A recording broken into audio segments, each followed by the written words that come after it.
साथियों, जय भीम, जय भारत, जय संविधान। साथियों, औरंगजेब का दूसरा पहलू यह भी है, निसंदेह इतिहास से यह प्रमाणित होता है कि औरंगजेब ने बनारस के विश्वनाथ मंदिर और गोलकुंडा की जामा मस्जिद को ढहा देने का आदेश दिया था, परंतु इसका कारण कुछ और ही था। विश्वनाथ मंदिर के सिलसिले में घटनाक्रम यह बयान किया जाता है कि जब औरंगजेब बंगाल जाते हुए बनारस के पास से गुजर रहे थे, तो उसके काफिले में शामिल हिंदू राजाओं ने बादशाह से निवेदन किया कि यदि यह काफिला एक दिन ठहर जाए तो उनकी रानियां बनारस जाकर गंगा नदी में स्नान कर लेंगी और विश्वनाथ मंदिर में श्रद्धा सुमन भी अर्पित कर आएंगी। औरंगजेब ने तुरंत ही यह निवेदन स्वीकार कर लिया और काफिले के पड़ाव से बनारस तक 5 मील के रास्ते पर फौजी पहरा बैठा दिया। रानियां पालकियां में सवार होकर गई और स्नान एवं पूजा के बाद वापस आ गई, परंतु एक रानी, कच्छ की महारानी, वापस नहीं आ पाई। तो उनकी बड़ी तलाश हुई, लेकिन पता नहीं चल सका। जब औरंगजेब को मालूम हुआ तो उसे बहुत गुस्सा आया और उसने अपने फौज के बड़े बड़े अफसरों को तलाश के लिए भेजा।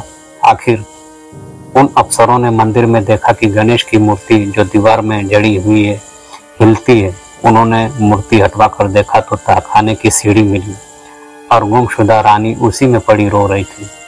उसकी इज्जत भी लूट गई थी और उसके आभूषण भी छीन लिए गए थे। यह तहखाना विश्वनाथ मूर्ति के ठीक नीचे था। राजाओं ने इस हरकत पर अपनी नाराजगी जताई और विरोध प्रकट किया, क्योंकि यह बहुत घिनौना अपराध था। इसलिए उन्होंने कड़ी से कड़ी कार्रवाई करने की मांग की। उनकी मांग पर औरंगजेब ने आदेश दिया कि चूंकि पवित्र स्थल को अपवित्र किया जा चुका है, अतः विश्वनाथ की मूर्ति को कहीं और ले जाकर स्थापित कर दिया जाए और मंदिर को गिराकर जमीन को बराबर कर दिया जाए और महंत को गिरफ्तार कर लिया जाए।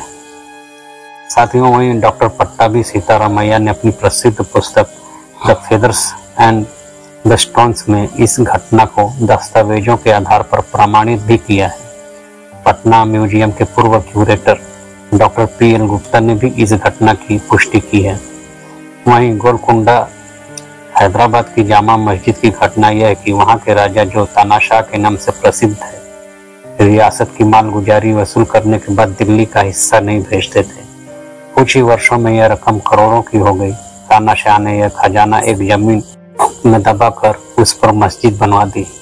जब औरंगजेब को इसका पता चला तो उसने आदेश दिया कि यह मस्जिद गिरा दी जाए और गड़ा हुआ खजाना निकालकर उसे जन कल्याण के कामों में खर्च किया गया। यह दोनों मिसालें यह साबित करने के लिए काफी है कि औरंगजेब न्याय के मामले में मंदिर और मस्जिद में कोई फर्क नहीं समझता था। दुर्भाग्य से मध्यकाल और आधुनिक काल के भारतीय इतिहास की घटनाओं और चरित्र को इस प्रकार तोड़ मरोड़ कर मनगढ़ंत अंदाज में पेश किया जाता रहा है कि झूठ ही ईश्वरीय आदेश की सच्चाई की तरह स्वीकार किए जाने लगा और उन लोगों को दोषी ठहराया जाने लगा जो तथ्य और मनगढ़ंत बातों में अंतर करते हैं। आज भी स्वार्थी और सांप्रदायिक तत्व इतिहास को तोड़ने मरोड़ने व उसे गलत रंग देने में लगे हुए हैं। साथियों, इन सभी से सभी लोगों को सावधान रहने की जरूरत है।